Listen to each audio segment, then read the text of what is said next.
काढण्यात आलेला आहे। वाल्मिक कराडला पोलीस जे आहे ते निघालेले आहे। आपण ही दृश्य बघतोय। वाल्मिक कराड जो आहे आपल्याला दोन दृश्यांमध्ये दिसतोय। वाल्मिक कराड पासून कारागृहामध्ये आणि त्याला आता जो आहे पोलिसांचा कडेकोट पोलीस बंदोबस्त सुरक्षा जी आहे ती वाल्मिक कराड याच्या वाहनाला आहे। पुढच्या काही वेळामध्ये ही गाडी जी आहे ती केस न्यायालयाच्या दिशेने जाणार आहे। मॅडम आपण देखील ताबा मागण्यासाठी या ठिकाणी आले होते। बोलणं केले ताबा मागताय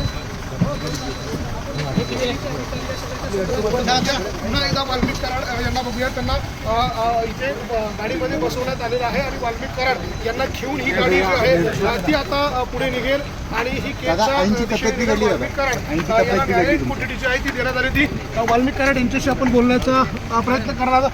तुम्ही कालपासून आतमध्ये आहात, जेवण केलं नाही असं कळतंय, काय कारण? अण्णा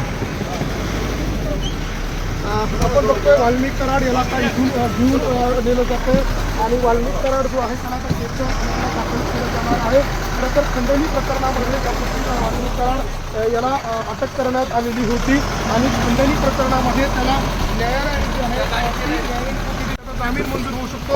अशी परिस्थिती असताना त्याच्यावर मोकोका अंतर्गत जो गुन्हा आहे तो दाखल करण्यात आला आणि त्यानंतर